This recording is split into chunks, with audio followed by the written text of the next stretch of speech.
Hey everybody, welcome back. Here's my doggy. Again, he's sitting right here. Say, hi, Bruiser. And good snuggle. Good job. Anyway, um, all right, so making our way through the second assignment rewrite, and now we have a third assignment. So a couple of things I want to address off the top here, but just um, I did send out a note about the second assignment rewrite, but first, just let's make sure that everybody saw this. Um, And I'm sharing the screen. Okay. Um, and it's coming. Okay. Just give it a second.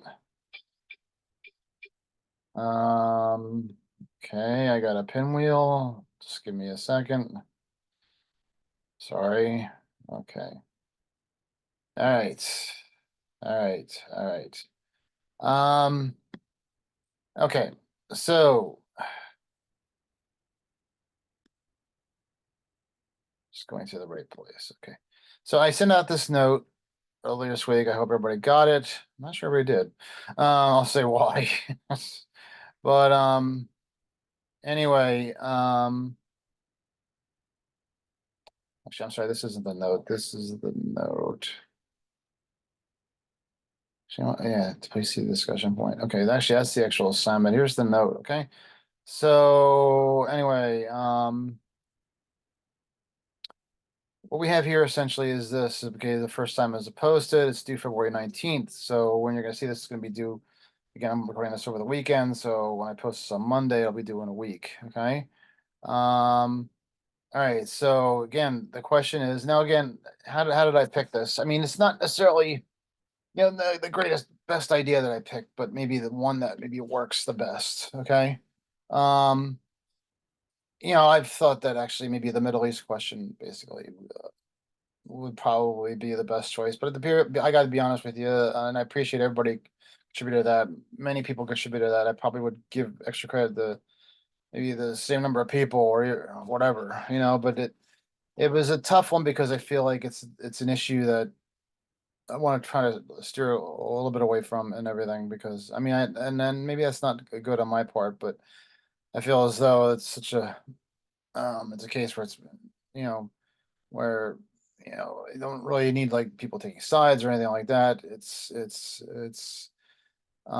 really a horrible situation what's going on over there in so many ways. And I just really want to just kind of stick to the whole idea of like trying to get our stories better, trying to get them written better. And I mean, I feel like there's also some local issues that still almost kind of need updating every so often, which is why I chose the crime issue. Okay. So, I mean, to me, actually, that was the most popular choice across the board. In all three of my classes. Mostly in my other two in-person classes, not so much in this class, but I actually didn't have a lot of people offer the Middle East as a proposal. It might have been like the same number of people, actually, maybe two or three. Um, so anyway, this assignment is all about like reacting to um the crime that's on the campus or near campus or the safety on campus, that sort of thing. And so that's what it's about. One thing I'd like, I'm on it before I go into that detail about that assignment, though, I want to talk about the the I'm sorry, the second assignment, the worksheets rewrite. Okay, so because this was a combined message talking about that. Oops, I'm sorry. Why am so anyway, just another point about this is that remember that there's actually a discussion point on this, and I posted that last week. And as of Saturday, not a single soul has contributed to it. Now, remember, people have asked me, how do you do class participation? And in in a remote class, well, this is one way, big way. Okay, please provide your opinion and provide. I'm sorry, that's actually a word poorly. Provide an anecdote that illuminates or illustrates how people feel about safety or crime. I mean, an anecdote again, is something that basically is essentially the like a story within a story. That kind of like gets down to that street level story that basically like eliminates the larger idea. Okay, like people like don't like to walk down. Certain people don't like to walk down streets and like have lights turned off, and that makes them feel scared. That's the kind of like anecdote I'm looking for in this particular story. Okay. What I'm going to do is I'm actually going to demonstrate how this story needs to be written. It's probably going to be like essentially like the final lesson on how a certain a story is actually really structured. Okay, so because the story is I know I provided like essentially like general outlines in the past, but um this is a story that basically has all of it. It has the lead, the transitions, and the anecdotes. You make it a full story and get you the 500 words. But first, before I get there, um, so this was the note I sent out. I sent out as an email, as an announcement. And it's interesting because like again, I've been asked like a bunch of times especially over the years, why don't you test on the reading? Well, interesting thing about this Leeds assignment is that it it is probably the best test on the reading, even though it counts just as much as four other assignments. It's a regular assignment. I'm actually required to give a quiz to my students. I got approval from the department to basically call this a quiz assignment, essentially. I think some people treat it as like, and I don't mean to be snarky when I say this, almost like an essay test. But you know, but a lead is essentially just a full sentence with a noun and a verb. And it doesn't come at you like car slams on the pole. It comes at you with an article, meaning an a or a the at the beginning of the sentence. It says a car slammed into a pole, and it's in past tense. It's not headline writing. It's a lot. There were a number of people, not so much in my remote class. There was actually one in-person class where I had at least 10 people who just didn't get it. But it's not it's a spoken sentence. I mean, a headline is basically something you say to somebody, like if you want to tell them that like somebody broke up with somebody or something, you call out to them. You say, "Hey, guess what? Somebody broke up with somebody." So that's a headline. But then once you reel them in and tell the story, you actually speak in essentially like a journalistic way. You say like, well, so and so broke up with so and so yesterday, and then he basically give them a little bit of an idea. You give them the angle, you give them the why or the how, a little bit of that. Try to lure them into the story and get them interested. Okay. So I mean, so anyway, how do I know you're not doing the reading? Is when, I mean, you're kind of going like completely in a totally different direction from what the book says, and even what my assignment entry says. Okay, and I use these two as examples. This is from chapter 7. I even talked about this on a video. It says most leads are a single sentence. They must be complete sentences and follow all the normal rules for punctuation, grammar, word usage, and verb tense. If, for example, if an event happened in past, you can use the past tense, not the present. Leads should also include necessary articles, right? Nouns, verbs, prepositions. Some problems with sentence structures may arise because beginners confuse a story's lead with its headline. Okay. The lead is the first paragraph of a news story. The headline is a brief summary that appears in larger type at the top of the story. To save space, editors use only a few key words in each headline. This is I've described in the past. So like right here, they just take it out. They got so many different words, and it's like some headlines actually nowadays are just so vague. They're like the ultimate clickbait, as they call it. I mean, they just kind of sometimes you see like things like um the old outfit I used to work for Patch.com was notorious for this. There were 10 murders in Jersey Shore last month. Here's why. And then they leave you hanging. And then they get you to click. Okay. But that doesn't tell the story. That just gets you to click. Okay. So you have a headline that says impeached once again. Okay. That's all it says, but it's vague. It doesn't tell you the whole story. But then you get the whole story with a noun, a verb, essentially a direct object. President Trump was impeached by the U.S. House for the second time Wednesday, charged with incitement of insurrection over a deadly mob siege in the Capitol. Okay. Um, let me show you an example where like people went wrong. Okay. Um, Actually, this was actually a rewrite here. Still not quite getting it right. Actually, I'm gonna give away some answers here, so I just use this kind of an opportunity to pay attention because separate from everything I just said, I made a big deal about how numbers matter. Okay, and there were a lot of people who like left them out. I mean, come on. I mean, I realize. I mean, that doesn't isn't necessarily get from reading and that sort of thing. But I want you to like put yourself in the shoes of a reader. And if you have a 53% murder rate increase, okay, that's huge. Okay, just think of that in terms of common sense. Okay, if it's 1 or 2%, not as big of a deal. Okay, if one person's arrested at a protest, not such a big deal. Or zero. 150, that's a lot. Okay. Just think of yourself, put yourselves in the shoes of somebody like watching TV and hearing this stuff. Okay. Now, this one, like, as you see, these are some of the corrections I made. It said this one said survey reveals 3 to 4 children die a day. So she has actually the numbers actually, I think that resonate with people, but she wrote it like a headline. She's missing the A and she put it in present tense.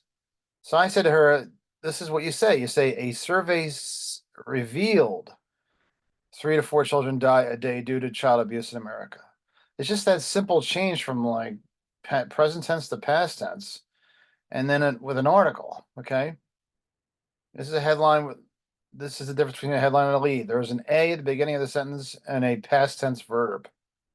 Anti-abortion protesters were arrested for blocking. I mean, it's way too vague. Okay, it's not doesn't read so much like a headline actually, but but it doesn't have like, well, how many? Um, this one at least like had like the unique thing, and not a lot of people steal food. Okay, all right. This says the murder rate increase, but you know, but then we have damage to the Earth's ozone layer. This discovered by environmental researchers. That's essentially like almost like a headline. Okay. An elderly woman attempts to kill her disabled husband. That one was a big one to me because that one, I mean, Easter Bunny, basically had like a really unique thing about it that like really kind of stuck out. And that's what you got to do when you do these headlines. So it's more than just like, you know, um, you know, getting the sentence right and that sort of thing, but also identifying what really kind of resonates with people. Okay. She had Missouri board approves a 12% increase in tuition. It's approved. It happened in the past. Okay. But anyway, going back to this one right here, I mean, you got it almost like when you're doing this is why they call it digging. You have to like dig. I mean, not like for hours, but you got to dig until you get maybe that most unique thing that actually separate this story from every other. Okay.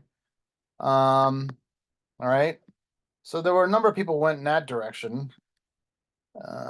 Here's like one where a lot of people went like really long run-on sentences. I mean, I like to say that actually, if you could get like a sentence in a news story and you can get it in before you take your first breath, that's a sentence, okay?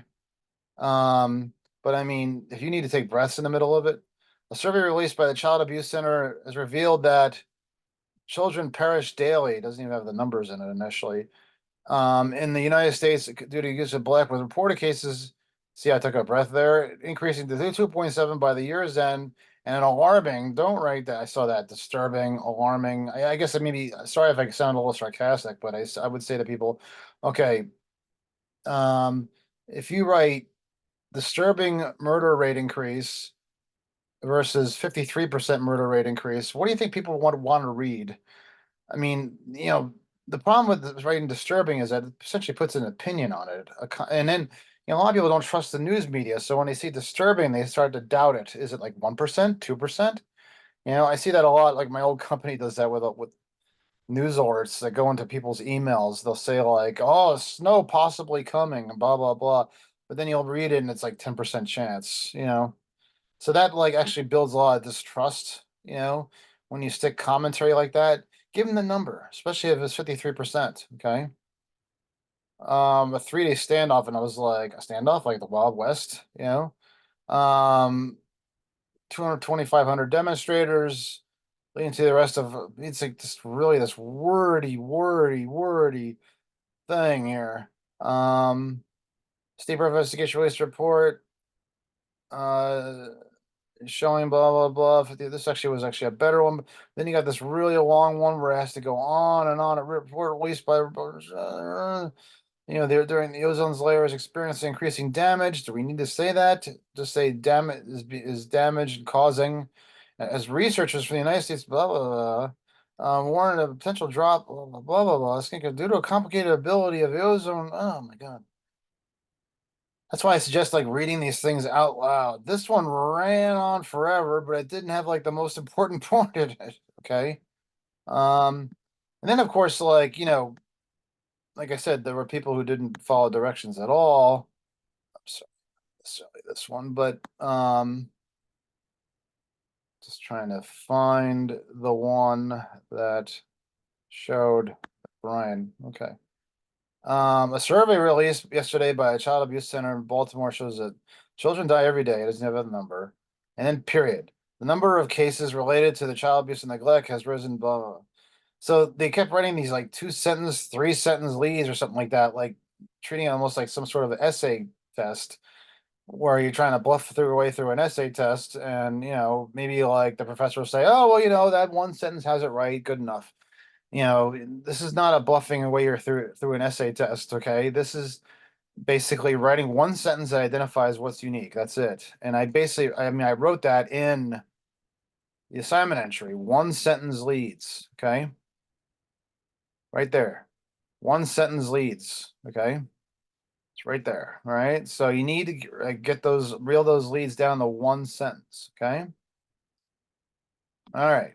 So enough about that. So let's try to, I don't know if guys are gonna see that before the, I will talk about it on my note to you when I send this, when I post this video, but, you know, just make sure that like, I hope you catch wind that basically this is what I'm looking for. Something that basically just something that typically tops a story in 1 sentence. Okay. One full sentence. Okay. Gives the reader enough to go on. You're trying to sell a story. Okay. I'm not saying write like a catchy slogan, but I'm saying like you're trying to sell a story to people to get them to read it and read on, and hopefully maybe they will read to the end because you basically did the reporting and did what needed to be done. Okay. To basically entice them to actually read. Okay. All right. So that's the rewrite. Okay. So here we go. There were actually 3 people who got this. So I just feel like this is an ongoing thing that just goes on forever. It was so popular. In terms of like it as an idea, I feel like it's just constantly an issue. Even as like sometimes actually when you have like a city that actually is kind of developing more, the crime goes up because you still have like poverty in the city and that sort of thing, and people will find people who have the money and go after. So that's sometimes what happens. I don't know. So I've been involved with New Brunswick things since 1985. I once had a switchblade pulled on me in 1985. And it's interesting just to hear that, like, still sometimes you hear about cases like that are still happening. In one of my in-person classes, somebody talked about how not they were jumped, but somebody knew knew somebody who they knew was jumped. So that could serve as an anecdote. It basically creates like a sense of a feeling or fear. It doesn't necessarily, when we provide these anecdotes and everything, it doesn't necessarily have to be, you know, things that people experience themselves personally. Maybe it's something they've heard about or something like that that actually creates a sense of fear. So please do a story that answers this question. How do students feel about crime and safety on your campus? And congratulations to Cameron, Ricky, Erica, and Rushi for getting this. They'll be getting extra credit. This to me is the best idea because it still seems to be among the most talked about at Rutgers. How do Rutgers students feel about crime and safety on or near the campus? Now I know a bunch of you don't live maybe on the campus or whatever, but that's why I'm hoping that you contribute to this discussion point. So then you can basically, it's almost, it's not unusual for somebody to actually cover a town and not live in it. Okay. So maybe so this is actually a lesson in that too, is basically trying to get information about a town. Okay, and maybe you live 3,000 miles away or 10,000 miles away or whatever. Maybe you live like 10 miles away. It's still too far. But that's what I'm hoping is that you're able to get that information and that people will provide it at the discussion point that I posted. Okay. And then you could take that information from that discussion point and use it for your story. Okay. Um, so this is where the discussion point that I posted is going to be incredibly important. I'm going to need all of you, my students, to participate in this and provide feedback in the discussion points since not everybody is in New Brunswick or near New Brunswick to interview. I think it's actually important to get to know your campus even if you don't live there, okay? And what's going on there and seeing how the college handles it and how the city handles it. Please see the discussion point and provide an opinion and an anecdote. Remember that this is part of your class participation grade. Here's what you need to do. Interview 3 to 5 students. I'd like I talk about in my lecture video, let me know if you need help with getting students. So that's another thing too, is actually like, you know, if we do have an issue with the discussion point, which we shouldn't, okay, then I'm gonna have to like ask some of you to actually like maybe like kind of reel some people in to like speak because I mean you put your reporter hat you take a reporter hat off in this particular matter and you put your interview subject hat on, okay, and help a fellow student out, okay. um just remember the discussion point with students. Just remember that you do have a discussion point, but so you can use that. Okay, you can use that as like essentially the basis for your story. As I noted in the syllabus, all assignments, unless otherwise indicated, are 500, 800 words. Theme your story around the central prevailing consensus opinion. Okay. It could be like all bad, I mean, this is not one thing you should know is this is not a poll. Okay, it's not a survey. I've had people write their stories like this that way, it's not that way. You're just providing a snapshot of what's going on here. Okay. And again, you're not, I've seen people say like a survey of 5 people and blah, blah, blah. No, that's not what we're doing here.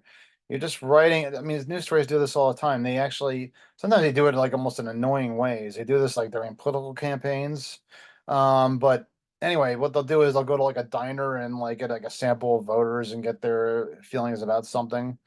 So that's what you're doing is providing a snapshot. It's not scientific or anything like that. It's just basically a snapshot of how things are going here. Okay. It could be essentially, like, I've had a number of people write like mixed opinions.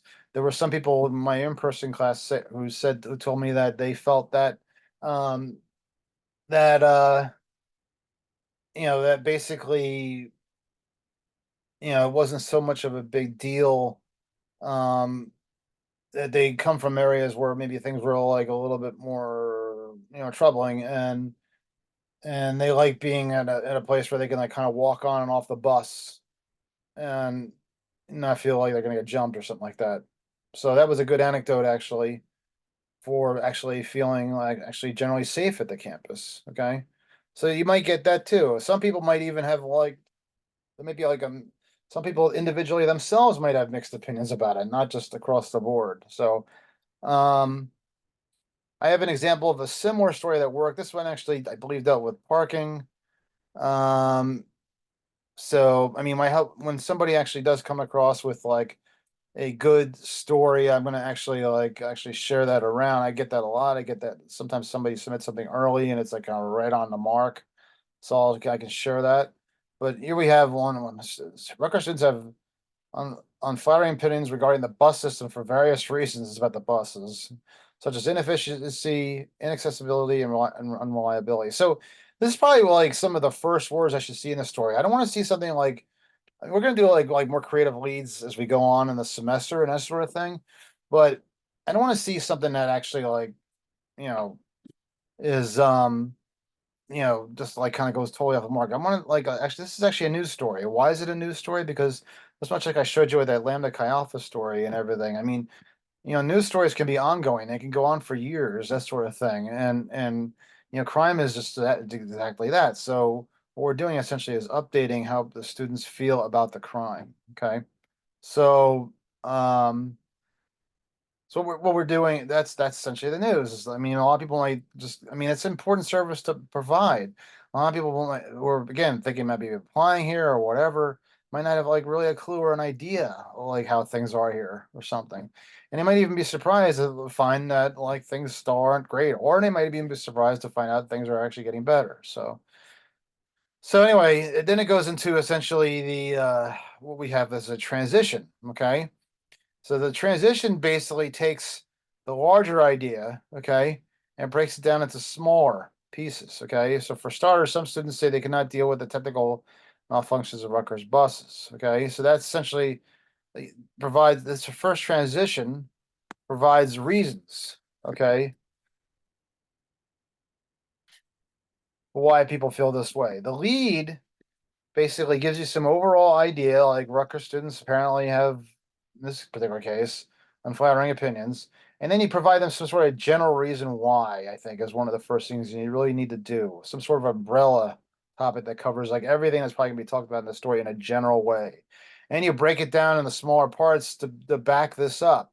For starters, students say when they cannot deal with the technical malfunction of Rutgers buses. I'll probably all relate to that. Anthony Albano, now we bring now the anecdote. That's a story within a story. Breaks it down into smaller pieces after that. Okay, but it's actually this is again street level, some sort of anecdote that people can relate to. It's like an experience, a story, a little story, a sentence or two that people can relate to.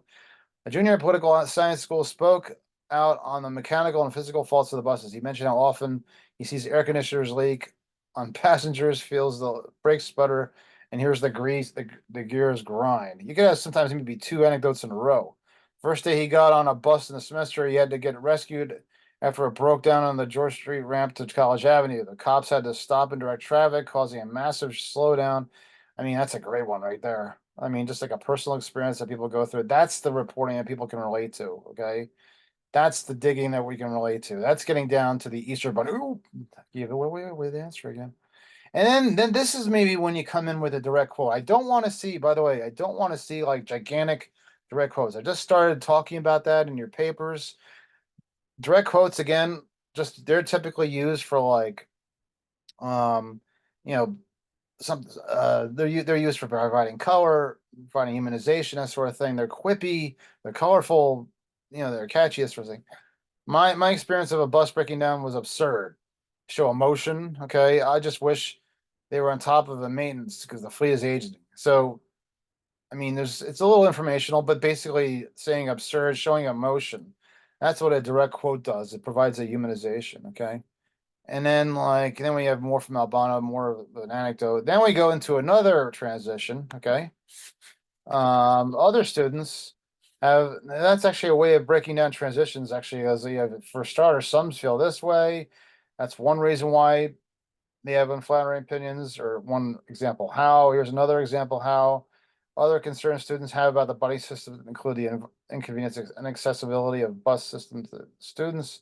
And we have I can't pronounce his name. Sorry, believes the busing system does not serve people like himself who are already at a disadvantage of living away from school. Upon arriving at school, limited parking locations he can utilize. Yeah, that's people, some people can relate to. All right, so that's this crime story. Kind of basically, it's not again, it's not a crime story. It's actually a crime reaction story.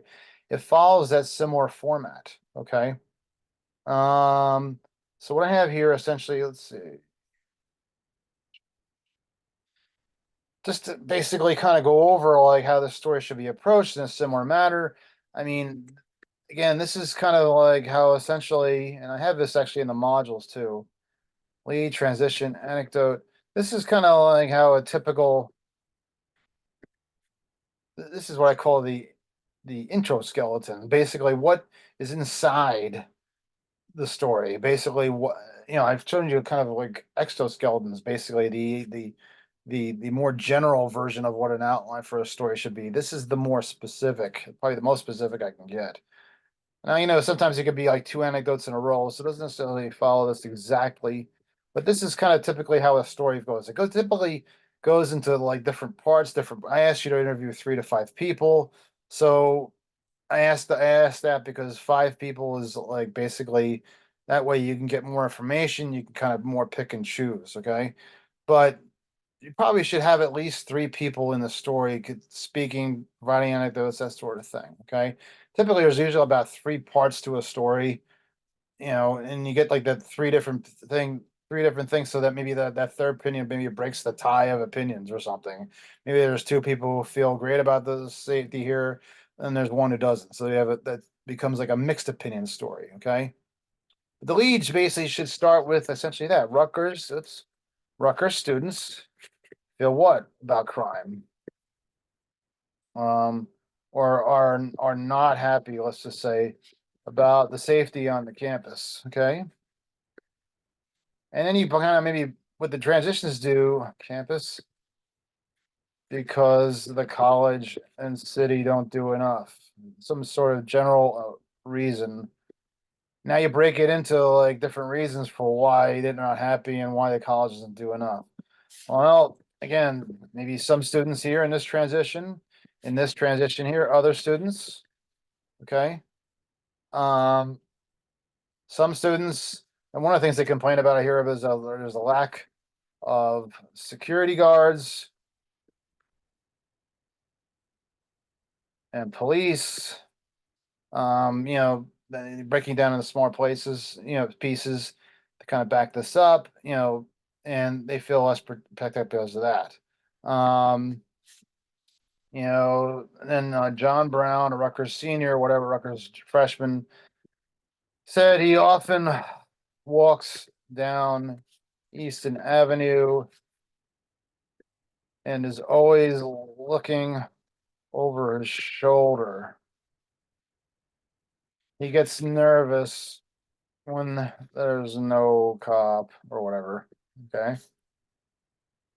All right. So something real experience that people can kind of relate to.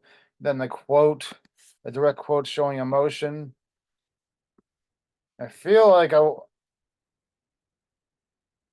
want to jump out of my skin or something. I mean, that's probably a little bit too emotional.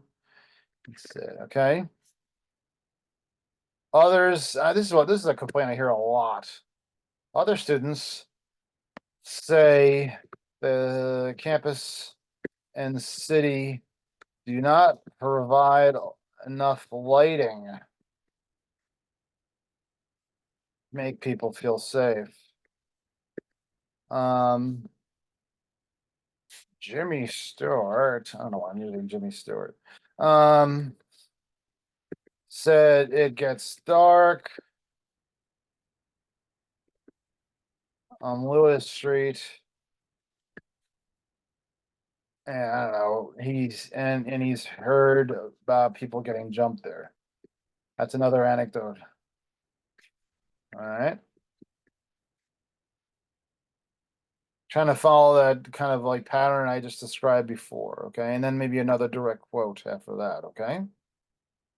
I have a video that actually like takes like essentially the I'm sorry, the discussion point. It takes the information from the discussion point and shows how that discussion point can essentially be turned into a story, and that's actually in the assignment entry itself. And before I get to that, I want to show you like actually a couple of the chapters I actually asked you guys to read. And actually this one was about the buses itself too. So anyway, I could, I don't have to necessarily show you, but basically it has essentially, it's actually right there. Hold on, so it's just going a little slowly. Everybody, how you doing? Hey, there's me with a haircut.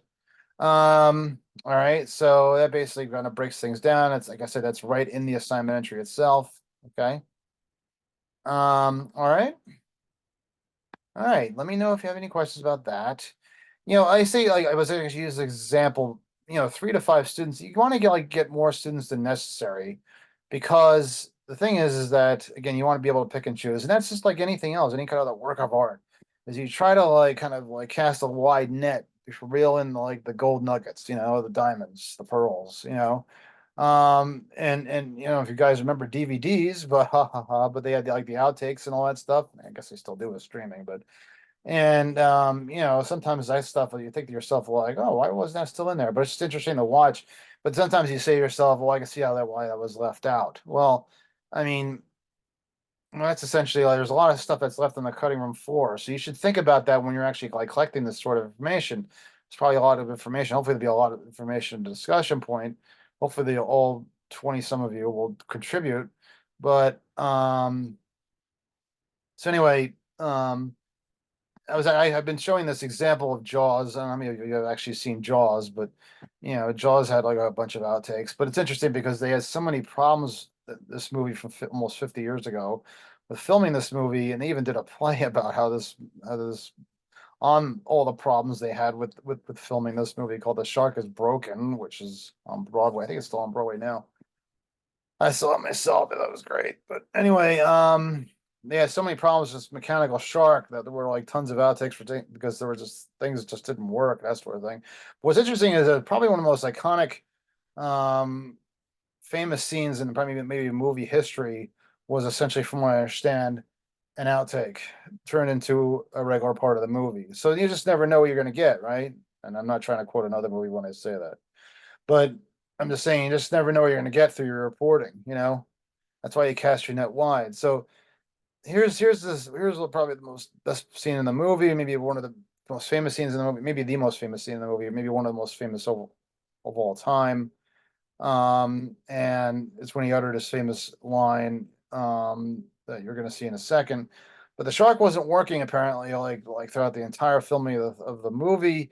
And so the actor Roy Scheider, who played the police chief, actually, his reaction to the shark popping up was not just an acted reaction. He was actually shocked that it worked. And it was actually a little stunning for him to see. So he's actually like working on both ends right there. So you'll see it right here. So that the shark wasn't supposed to work, and it did. So that's like one of the things that happened here. And again, now take becoming a regular part of the movie. Okay. And then his reaction apparently was an ad-libbed line. Actually, they were actually like yelling it at him as he was like backing up, but it was actually literally like made up on the spot.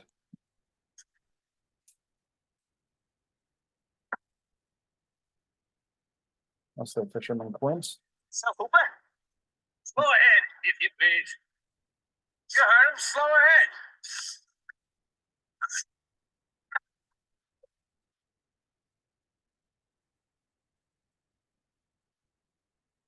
Slow ahead.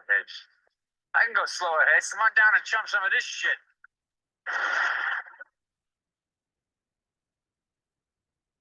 And the music comes in. So that reaction right there, like I said, was both acted and actually surprised. And then they were yelling at him to say something. Here it comes.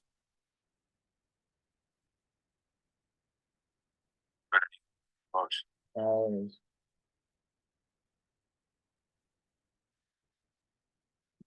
they're all just rolling with it. So that's why you cast your net wide. You're never gonna know what you're gonna get. All right. So anyway, I asked you guys to read chapters 3 and 4. Oh, Jesus. I don't know why they do that. Which kind of covers both, how to should be helpful in terms of like approaching this particular story. It helps with like simplifying things. Chapter 4 deals a lot with like punctuation and grammar and stuff like that, which I think is good for anybody to use. In terms of updating things, I see things that like punctuation that I don't do a lot of correcting on, but like things like, first of all, like when you have like a direct quote, you know, a quote within quotation marks, like the punctuation actually goes inside a direct quote, like the comma, and before you say she said, he said. I see a lot of that. You should really pay attention to that. A lot of that stuff is covered in chapter 4. But the news writing style actually is like essentially like, trying to basically have an economy of words, not limiting to the point that it's whittled down to a headline, but having an economy of words so that it's something that's like simply said and spoken, not like that leads assignment I showed you before where everything is like a run on, but just getting to the major point and basically, saying things with the meaning of what you're trying to get across in as few words as possible, much like you would in a conversation. Okay. Um, as we go through here, so it's coming, simplifying words and paragraphs. Again, you want to like say something that actually you can say within a breath. Okay. And sometimes like people pack too much in one sentence. They feel like they need to get everything in there. okay? Sometimes they go in the opposite direction. I don't have enough, but you know, the mayor said she was happy that the city council had just passed the long-awaited resolution to increase the town's public library tax, provide more economic funding to expand the library's book collection, to remodel its outdated blah, blah, blah, blah. I mean, by this point, I'm already tired. I mean, I can't even read it. It reads like a textbook. Okay. It's much better to have something that you can look at. You can look at it from afar and say, you know what, I can like take a stop here and take a breath right here. Like, there's a space here. I don't need to like be intimidated by this. Mayor said she was happy that the city council passed a resolution increasing the property library tax, but that it was not enough to do everything needed. Okay, so I mean, everything that was needed apparently was like listed here. You don't need to say that. Some sort of general statement right here, like you would do on the old fashioned Twitter, you know, that sort of thing. Okay. I mean, there's actually different types of leads too that they talk about, which we'll get into later in the semester. But, you know, it's an economy of words when we go through this. And you really need to do that when you do this crime reaction story, because I have people who actually sometimes will turn this into like some sort of a research paper on crime. They'll bring up surveys and polls. I just want simplified reactions. Your only sources in this story are the students. That's it. No faculty, nothing. This is about how Rutgers students feel about the crime. Okay. Um, so that's another way to simplify. No interviews with undercover interviews with bus drivers or anything like that. This chapter also goes into things like, I mean, racism. There's no objectivity in racism. It's completely wrong. Okay. Even when it's hinted at, I've had people have actually written the racist things in their stories. That sort of thing. So, you know, I mean, things like, I mean, do we need to like include black man or white woman, even like in a witness description or something like that? Um, you know, we avoid that. There's no two sides to that. Just like I said, there's no two sides to the January insurrection, but whatever. There's a right and a wrong in that particular case, and that's it. Okay. Like I said, chapter 4 actually deals with essentially like a lot of like grammar usage. You know, basically, if you're having trouble, like when I say to you things like, I want active voice, you know, noun before the verb, it gives you examples of like what basically like noun and verb. And like, you know, how sentences essentially should be constructed. Okay. You have your nouns, the words that name any animate or inanimate object. It's supposed to be like if you maybe like fell asleep in seventh grade English like I did. This is actually a good refresher course. I took a class actually when I was at Rutgers. It was the most helpful thing. It was better than any journalism class I ever took. I don't know if they still have it or not. It was under the English department, and it was actually a grammar course. And I just took it actually just to get something through something easy and get through my junior year and the whole thing. But actually I found it extremely useful, and I actually found myself paying attention a lot, and it really improved my writing. You know, it basically made everything make sense. You know, I mean, things like how do you write a journalism sentence? Well, it's written in the most simplistic way. And when you learn actually good grammar and things like that, you learn how to write in the most simplistic way, in a way that's not confusing, and using the punctuation correctly, using grammar correctly, and things like that, using the right verb tense and stuff like that. Okay. We talk about run-on sentence. I mean, a lot of times I saw like people were starting with introductory clauses in their in their leads. You don't need it. You don't need according to a report. You say the report said this. Okay. Or you don't need to like following up, blah, blah, blah, blah, blah. That's not how people talk. Buoyed by the recent um uh, uh play by the women's basketball team, the fans started showing up at the report. A lot more fans have been showing up for basketball games.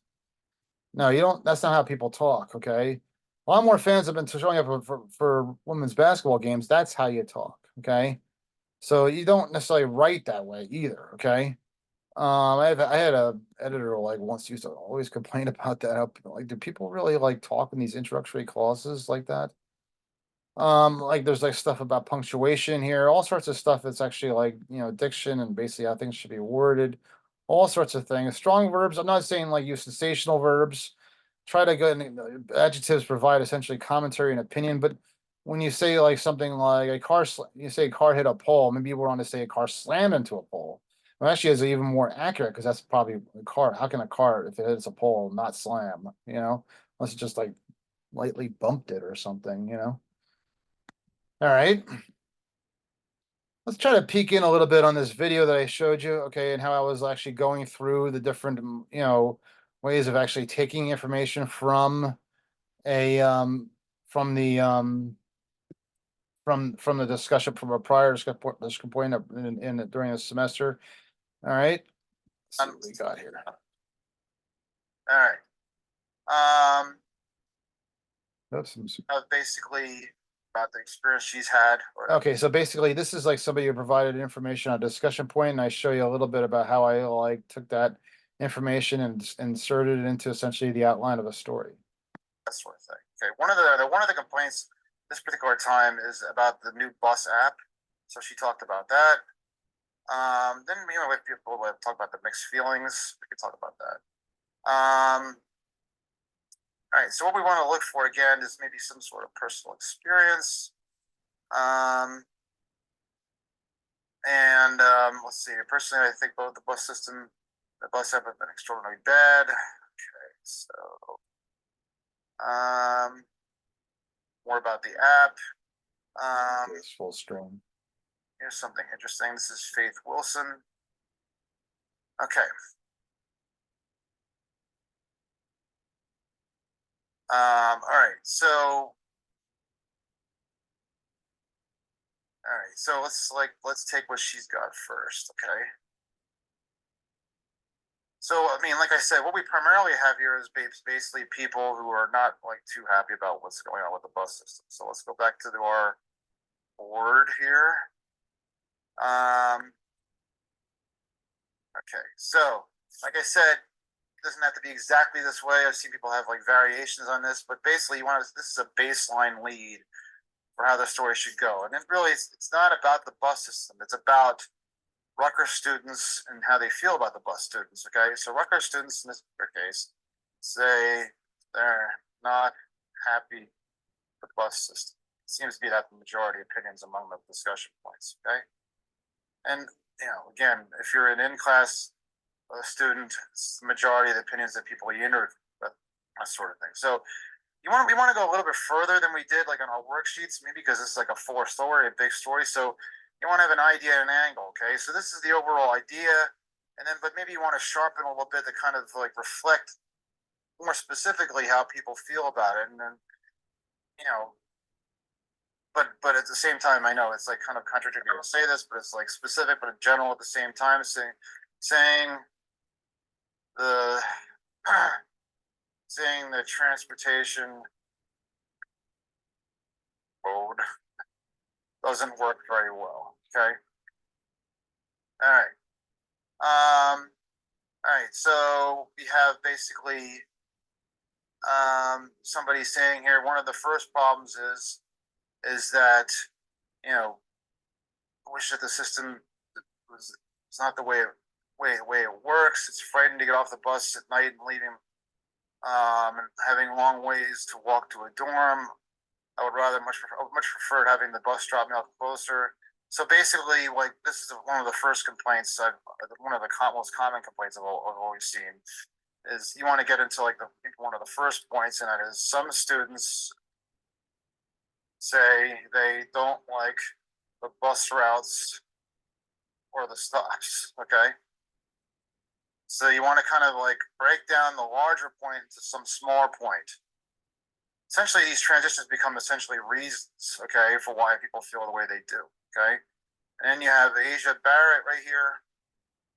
I'm sorry, Faith Wilson, I apologize. All right, so then what you do is you take maybe some of the stuff she has and you put it right here.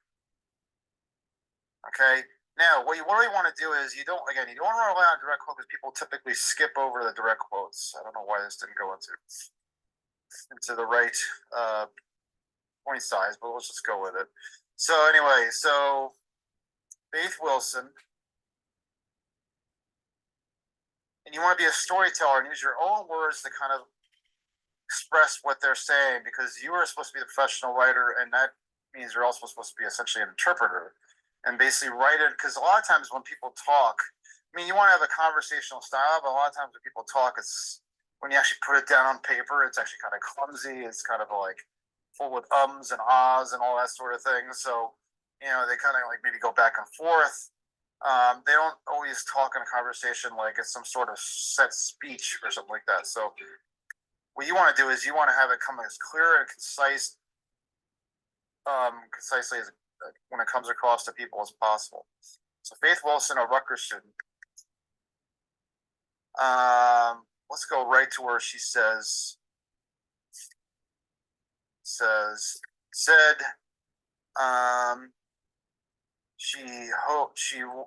says she wishes that it worked differently, essentially. Okay, so you look at what she says, you can say it in fewer words and more easily. She says there have been moments where I wished this was not the way the system worked. Said she wished the system worked differently. Okay.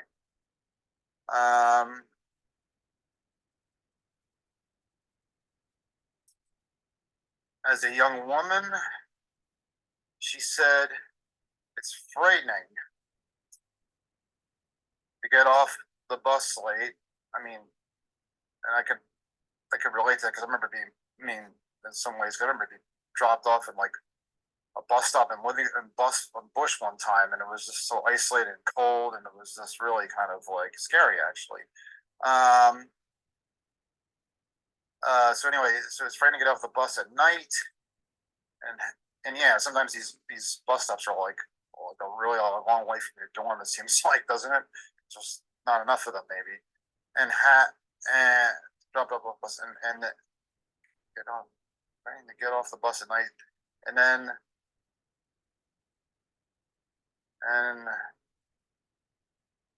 having to walk to her door. And then it basically is another sentence saying, I would have wished that the bus could drop me off close to my destination. So she's basically saying she wishes, something like that.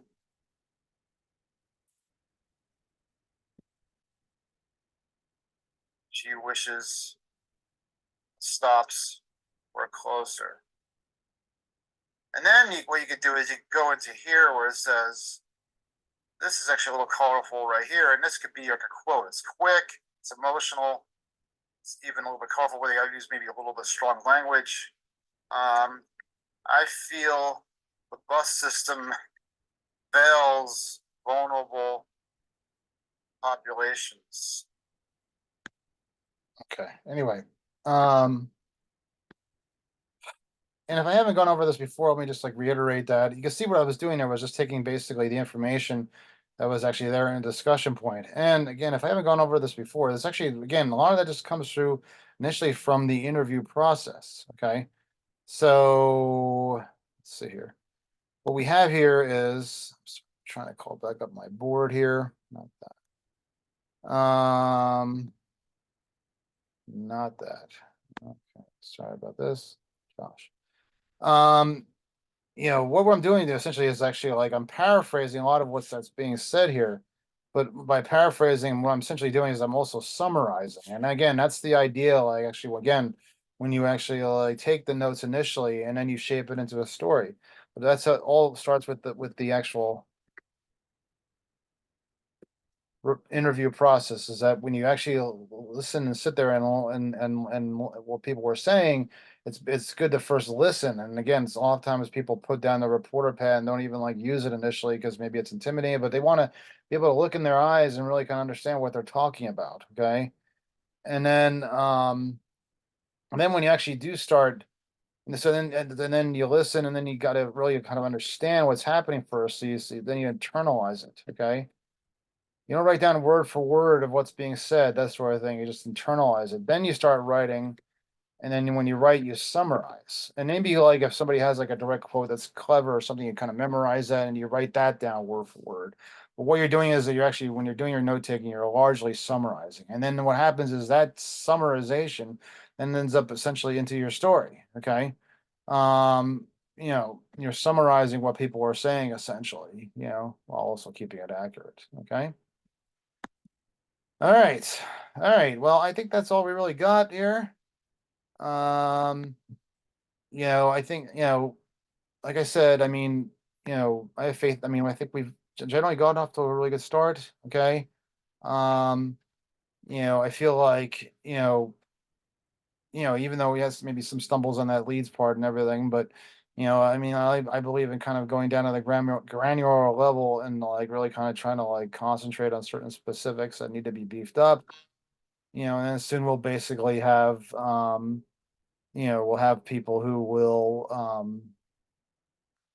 basically like be able to like be in the right frame of mind when we actually start doing more heavy reporting and that sort of thing. So, all right. All right, everybody. Thanks very much. And I'll be talking to you. Let me know if you need anything. Okay.